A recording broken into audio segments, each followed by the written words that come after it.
Olá pessoal, então hoje nós vamos falar sobre os The Lost Years of Chiropractic, os anos perdidos da quiropraxia. Então nosso objetivo é falar sobre a história de três principais dissidentes palmerianos da Palmer School of Chiropractic, que era o Solon, Massey, Langworthy, Oakley Smith e Minora Paxson. Então esses três eles tiveram um grande papel no desenvolvimento da quiropraxia, mas também são considerados heréticos ou concorrentes da Palmer, uma vez que se desprenderam de uma forma bem precoce da Palmer College.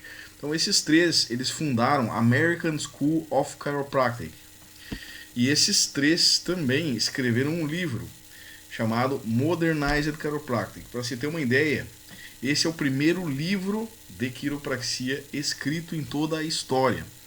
Então, muitos dos conceitos que eles escreveram foram conceitos que foram depois admitidos com, digamos, muita dificuldade na Palmer por outros filósofos quiropraxistas que surgiram dentro da própria Palmer. Eu vou explicar para vocês aqui adiante.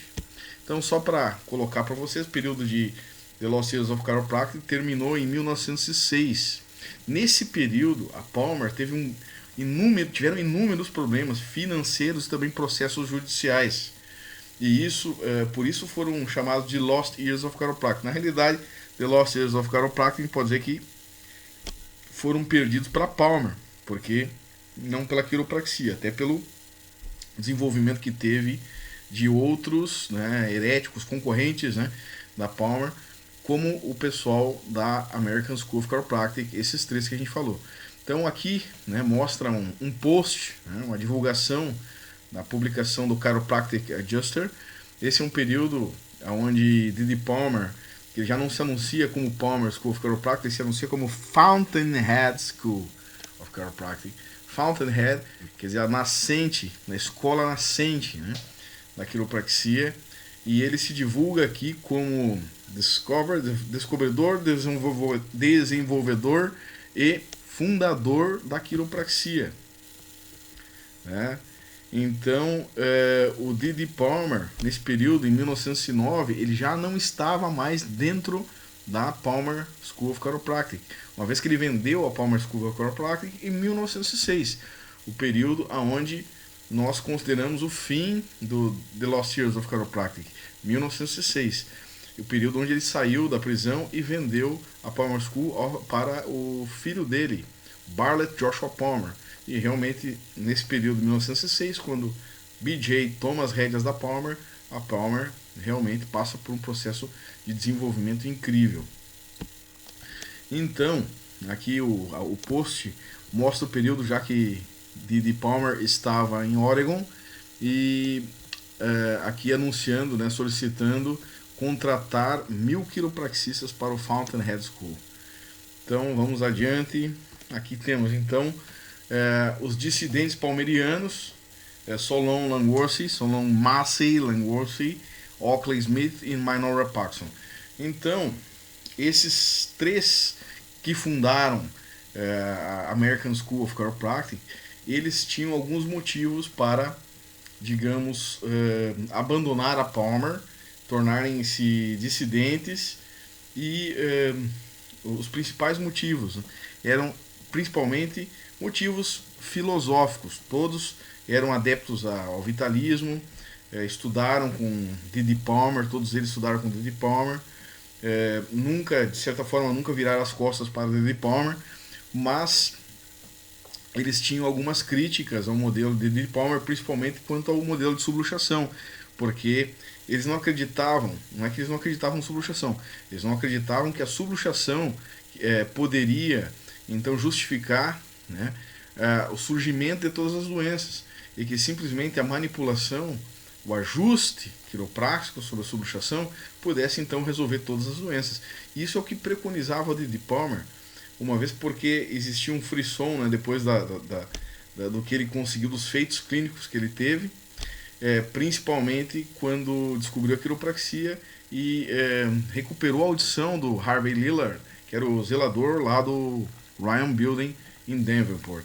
Então, eles não se satisfaziam com o embasamento, consideravam o embasamento insuficiente e realmente Didi Palmer não era um médico, ele era um professor como magneterapeuta.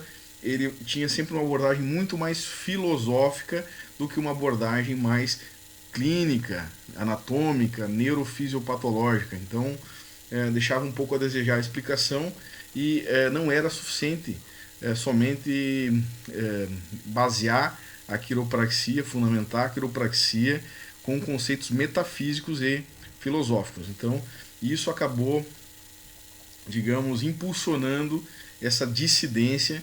Então, esses dissidentes palmerianos, eles não concordavam que a subluxação era a causa de todas as doenças e que tratando a subluxação poderia, então, digamos, curar qualquer doença que, digamos, a teoria do Palmer não era uma teoria, digamos, que justificasse toda a dimensão que ele dava para o que era a subluxação. Então, dentro desse princípio, surgiram, então, diversas considerações que foram parar no livro Modernized Chiropractic, primeira obra escrita em quiropraxia. Exatamente isso. O primeiro livro de quiropraxia não foi escrito pela família Palmer, então por isso que a gente considera The Lost Years of Chiropractic, os anos perdidos da quiropraxia, mas para Palmer, porque a quiropraxia andou, a quiropraxia foi para adiante, foi para frente. Então foram considerados anos perdidos exatamente para os palmerianos.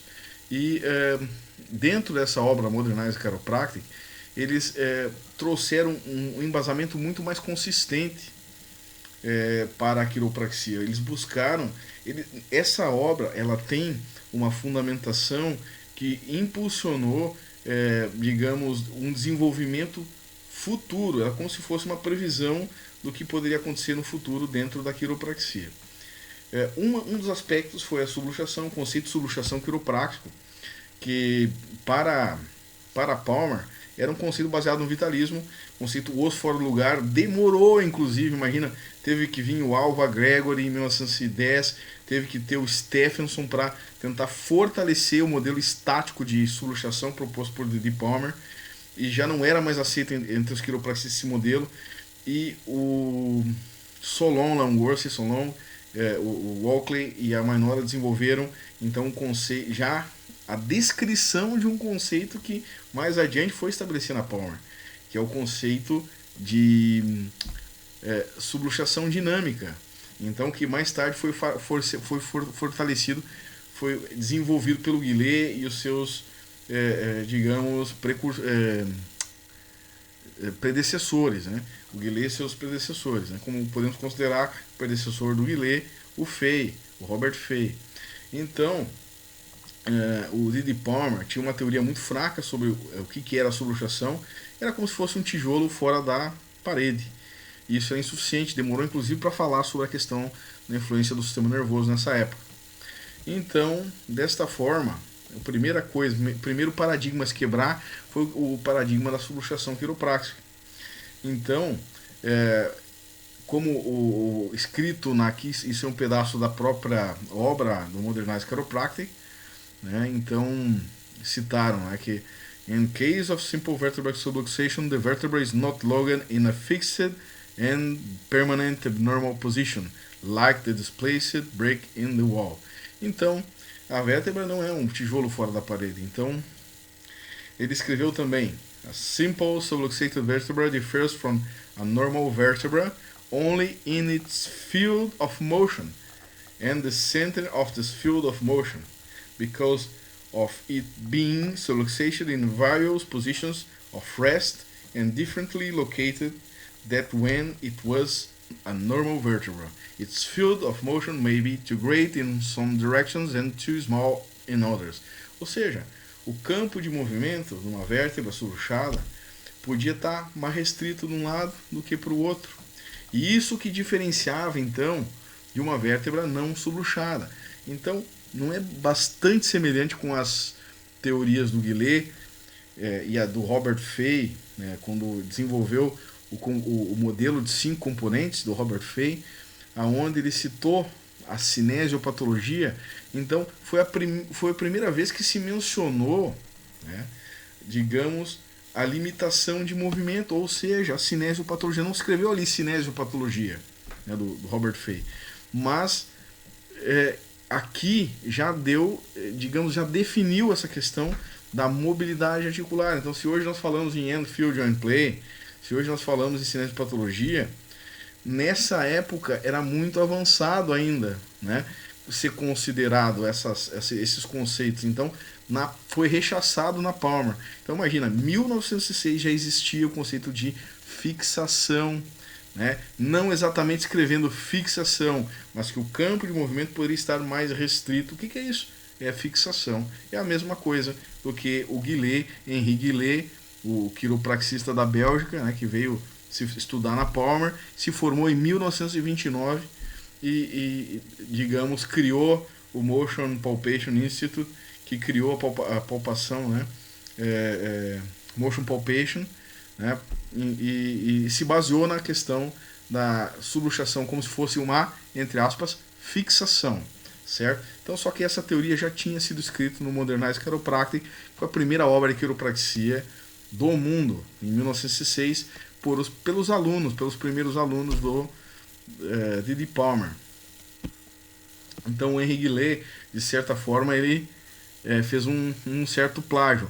Claro que o primeiro livro de quiropraxia do mundo ficou muito famoso, embora a Palmer não queria aceitar. E Henri Guillet se formou na Palmer. Então, uma vez ele tendo desenvolvido os conceitos de fixação, que eram mais ou menos os mesmos estabelecidos ali na turminha ali do Longworthy, no pessoal lá do Modernized Chiropractic, era mais ou menos a mesma ideia, né? Só que já em outro tempo. Então, após 1929, de 1906 para 1929, teve uma grande evolução. Então, houveram várias outras teorias.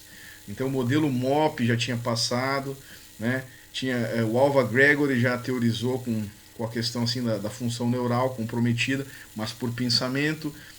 Então, o Henri Guillet acabou tendo um ambiente muito mais favorável por falar em subluxação como uma fixação. Tá? Então, os dissidentes, então, Langworthy, Smith e Manora Paxson, então, eles escreveram um livro, né? Então, esse livro, Modernized Chiropractic, ele também foi um livro muito importante para diferenciar a filosofia da quiropraxia com a filosofia da osteopatia.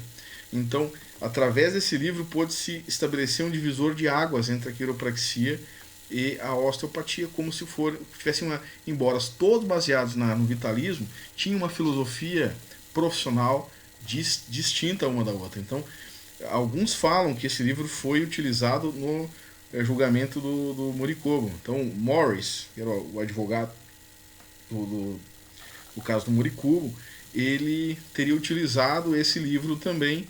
Fala-se que o Moricobo deu todos os livros da época, todas as publicações da época para o advogado, mas não existe uma prova exatamente que usou esse livro, né? Então, alguns historiadores questionam isso, mas no Chiropractic Theories relata que sim, que esse livro foi utilizado para a defesa do caso Moricobo, que é outro caso que provou que quiropraxia, um caso jurisprudência, né? Um caso judicial que provou que existia uma diferença entre quiropraxia e a osteopatia.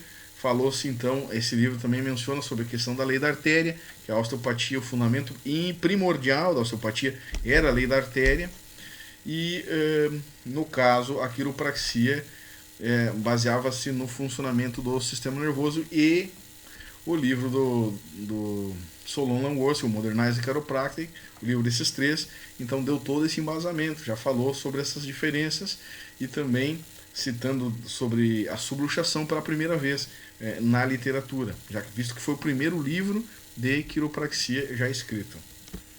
Então, falamos então agora pela primeira vez, vamos falar sobre a Manora Paxson. Então, aqui na turma em Santa Bárbara, na Califórnia, em 1903, aqui junto com Oakley Smith, né, que está aqui no centro. A gente chama ele o Oakley Smith é parente do Juliano Romani, dá para ver que é bem parecido com o Juliano Romani aqui, ó. E o Oakley Smith, ele está perto da Manora, e nessa situação aqui nós temos uma turma de graduação, onde aconteceu essa formação em Santa Bárbara, na Califórnia. A Maynora Paxson, ela foi a primeira mulher licenciada na quiropraxia.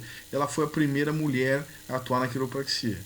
Então, por isso, ela teve uma grande repercussão dentro da história da quiropraxia, um grande símbolo na história da quiropraxia, sendo que a primeira dama da quiropraxia não é considerada ela, a primeira dama é considerada a Mabel Heath, que é considerada a primeira dama da quiropraxia, que é a esposa do BJ, mas isso foi mais lá na frente, né? Então ela estudou quiropraxia mais tarde do que ela e acabou a Mabel Heath se desenvolvendo na área de anatomia. Então os três fundaram a American School of Chiropractic em Cedar Rapids, Iowa. Então essa foi a história da formação da American School of Chiropractic, que acabou também pertencendo a esse período aí da The Lost Years of Chiropractic. Nós podemos considerar que, digamos, o ponto inicial foi realmente quando eles saíram da Palmer School of Chiropractic e fundaram a American School of Chiropractic até o período de 1906. Então, em 1903, eles fundaram a American School of Chiropractic and Nature Cure. Bom, isso é bem interessante, porque Nature Cure, porque outra situação, né, dessa rejeição e dessa separação da Palmer School of Chiropractic é porque, de fato, eles eram os primeiros mixers, porque, digamos ali, ó, o próprio Oakley Smith, ele não via o ajuste como uma única ferramenta de tratamento dentro da quiropraxia. Ele não via isso. Então, dentro do livro Modernize Chiropractic também ficou claro isso. E o nome da faculdade deles era American School of Chiropractic and Nature Cure, né? Então, eles tinham outros procedimentos que não os ajustivos. Vocês podem observar também na história, tem um livro Chiropractic and Illustrated History, que mostra também o Solon Langworthy desenvolvendo também protótipos de tração, e isso inicialmente dentro da Palmer. A Palmer no início era straight, na sua fundação era straight, depois ela passou a ser mixer. Então o D.D. Palmer não queria aceitar outros tratamentos, ele acreditava somente no ajuste, e isso também afastou esses profissionais do D.D. Palmer, principalmente o Oakley Smith, que via outras formas de tratamento além do ajuste na quiropraxia. E de fato isso veio acontecer depois que surgiu, né, a escola do Logan, né, a tendência de outros mixers também se associar, como o Willard Carver, que também era mixer, que tinha outras teorias, né, de embasamento filosófico e anatômico-fisiológico para a quiropraxia, acabaram desenvolvendo outras técnicas. Falamos aí mais adiante, ali na década de 30, né, o surgimento do Desjarnais, o Major Bertrand Desjarnais, do Logan Basic, com técnicas reflexivas, que são técnicas que não são ajuste convencional high velocity. Então a briga também era por aí. Lá em 1906 eles queriam na quiropraxia outras técnicas que não era só o ajuste convencional. Depois, mais tarde, outras formas de ajuste, técnicas reflexas, também foram consideradas ajustes e também foram consideradas específicas. Mas a quiropraxia foi vendo com o tempo que o escopo profissional do quiropraxista não era somente o ajuste, mas outras técnicas manuais também. E a própria Logan veio a falar que quiropraxia não é só ajuste, né? O ajuste é fundamental na quiropraxia, mas quiropraxia não é só ajuste. E esse foi um dos motivos de deslocar, esses três profissionais se deslocaram da quiropraxia, porque realmente, na época, o D.D. Palmer queria ser mais puritano, né? Tinha inicialmente na Palmer School of Chiropractic tinha um senso de puritanismo, que aos poucos foi se modificando. Então, o que nós temos ali de interessante no livro, né? Na obra do Solon Langworthy? Nós tivemos ali os conceitos, primeiro uso do termo subluxação na literatura. Olha só que legal, que não tinha, né? a primeira referência do forame intervertebral, primeira descrição anatômica de aberturas intervertebrais, primeira referência do cérebro como uma fonte de todos os nervos, né? Então falou mais sobre o sistema nervoso, então embasou mais sobre o sistema nervoso. A primeira referência quiroprática da postura ereta no homem como um fator de anormalidade biomecânica ou mecânica espinhal. Então, considerando o efeito da gravidade, olha só, isso demorou bastante a acontecer. Inclusive, a primeira pessoa a fazer a avaliação, depois, olha só como foi importante isso, porque depois disso, só na década de 30, o primeiro a avaliar o paciente em pé foi o Logan, né? Então, todos esses feitos acabaram influenciando outros filósofos quiropraxistas.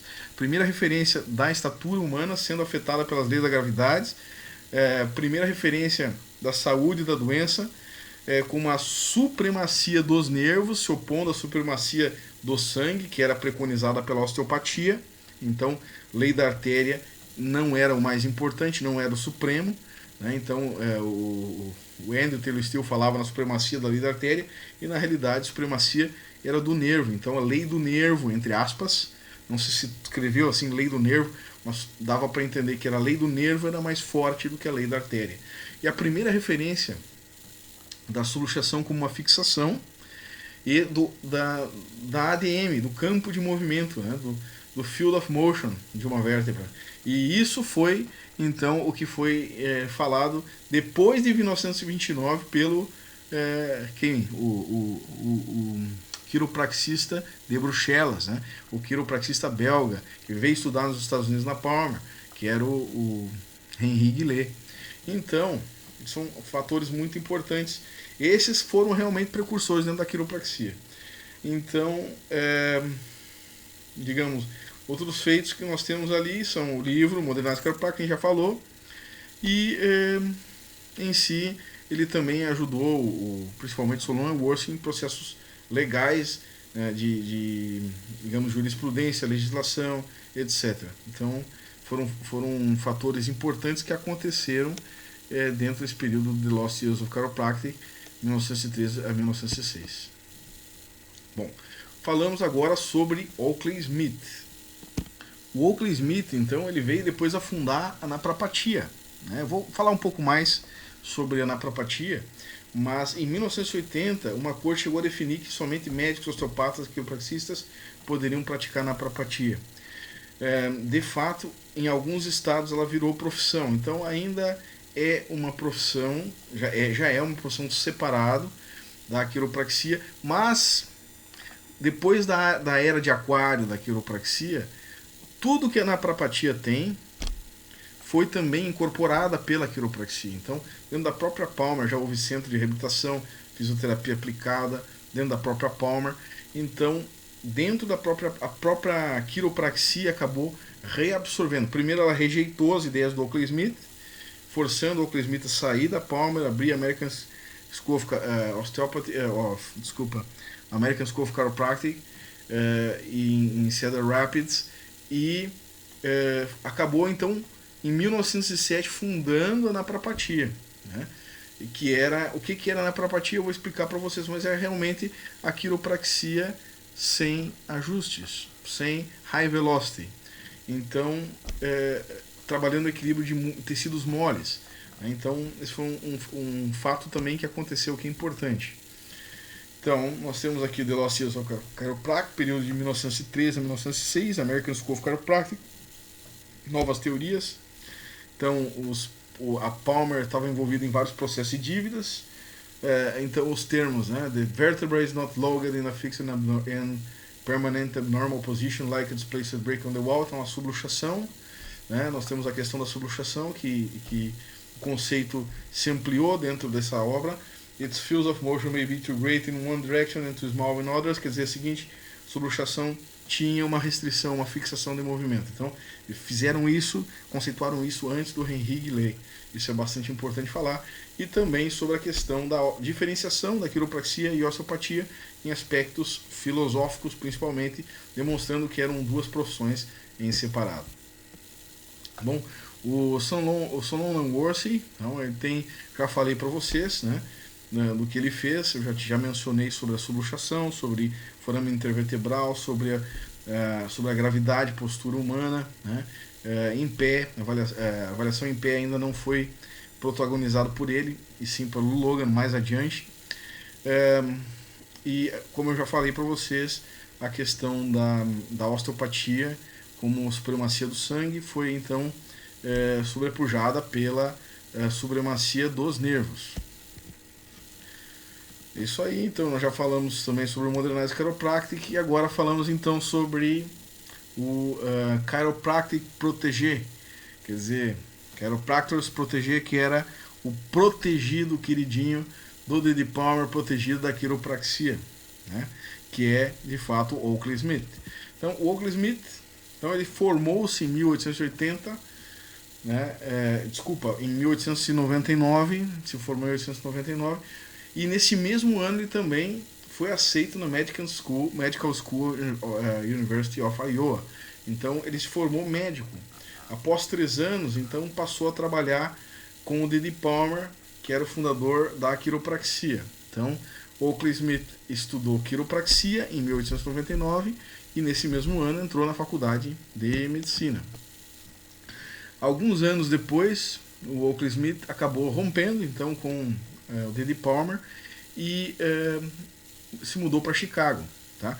Nesse momento ele também se separou de Palmer, né? Devido àqueles problemas que eu já mencionei sobre a questão do... Na realidade ele queria ser mixer, ele queria fazer outras coisas, a principal questão era isso, e realmente a teoria da subluxação ela forçava o puritanismo, a teoria do vitalismo baseado na subluxação do D.D. Palmer, ele forçava um certo puritanismo somente no ajuste. Ele não queria abrir para outras técnicas relacionando a interferência no sistema nervoso, que na realidade o conceito da quiropraxia passou a mais ser focada na interferência sobre o sistema nervoso. Hoje, né, podemos considerar isso. E esses dissidentes palmerianos já tinham essa ideia lá em 1906, 1903, 1906, quando eles escreveram em 1906 esse livro. Então o Oakley tinha as suas teorias que divergiam, que eram muito mais parecidas com os conceitos atuais da quiropraxia, né? Muito mais abertos e muito mais abrangentes. Como não foi feito, então ele acabou passando lá fundando o American School of Chiropractic. Em 1906, depois de publicar o Textbook of Modernized Chiropractic, ele, naquele livro, ele já escreveu algo diferente, né? Alguns preceitos diferentes, o que depois poderia ser descrito como naprapatia. Então, como é que surgiu essa história da naprapatia? Durante uma viagem de estudo na Europa, né, ele entrou em contato com terapeutas na República Tcheca, na região da Boêmia, né, onde criaram a cerveja Pilsen. Estive lá, tomei algumas cervejas Pilsen, recomendo, Charles Bridge, fantástico. Então, barato, iogurtes muito baratos lá também, cidade muito econômica para quem quer viajar. Então, na região da Boêmia, eles têm uma técnica, né, chamada Napravit, né? E o Smith ficou fascinado, então, com essa técnica e conversou com vários imigrantes boêmios nos Estados Unidos, e ele acabou estudando um pouco dessa técnica com eles, mas ele já tinha uma noção do que ele escrevera lá no livro de Modernized Chiropractic, do que ele acreditava em termos de terapia, que não era somente o ajuste. Então a naprapatia iniciou em 1907, né, nos Estados Unidos, por Oakley Smith, que rejeitou as teorias de subluxação, no cerne de que subluxação era um tijolo fora da parede, no contexto que subluxação poderia resolver tudo. Então aquela teoria do D.D. Palmer era completamente compatível, que somente o ajuste era a terapia adequada, somente o ajuste articular high velocity era adequado. Isso ele já via outras técnicas, ele era um mixer, ele queria fazer outras técnicas associadas com a subluxação. Então ele verificou que tinha outras técnicas outras condições que podiam ser tratadas sem o ajuste high velocity, né? Então, não somente dor nas costas, mas dor nas extremidades, discos herniados, bursites e tendinites, artrites, vários tipos de problemas, né, como dor de cabeça, fibromialgia, etc., né, desordens do sono, assim por diante, problemas digestivos. Então, ele acabou desenvolvendo, depois de ter ido para a Boêmia, depois conversado com imigrantes da Boêmia nos Estados Unidos, ele então fundou a naprapatia. Então está aqui o Walker Smith, o Juliano Romani, careca, né? Então, a naprapatia vem da origem, tem como sua origem a palavra napravit, que significa correto, né? Então, junto com patos, né, que significa sofrimento, então, corrigir a causa do sofrimento, digamos assim. Naprapatia veio da palavra napravit. Tá? Então, é uma arte de cura também livre de medicamentos, e inicialmente com a mesma base do vitalismo, né, da quiropraxia, livre da obrigatoriedade do High Velocity Low Amplitude Thrust, que era o ajuste, né? A quiropraxia, então, naquela época era vista assim: vamos colocar os ossos no lugar. E a naprapatia, vamos colocar os músculos, tendões, nervos e ligamentos no lugar. Então, essa era a diferença básica entre a quiropraxia e a naprapatia.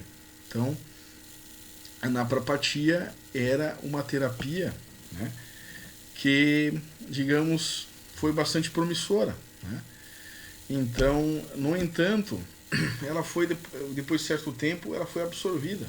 Então, nós temos a faculdade original, que ele foi fundado em Chicago, o Walker Smith School of Naturopathy, em Chicago, e depois teve o National College of Naturopathy. E em 1971 houve já associações, né? National College of Naturopathic Medicine. Tá? Então, aqui os símbolos, né, da napropatia, né, no caso, a associação, e o National College of Naturopathic Medicine. É uma profissão independente da quiropraxia. No entanto, toda a habilitação, o escopo profissional do que o naprapata faz, né, o doutor em napropatia faz, hoje é absorvida pelo quiropraxista também. Então, as técnicas reflexivas, técnicas de mobilização, então já está dentro do escopo profissional da quiropraxia. Isso aí, show de bola.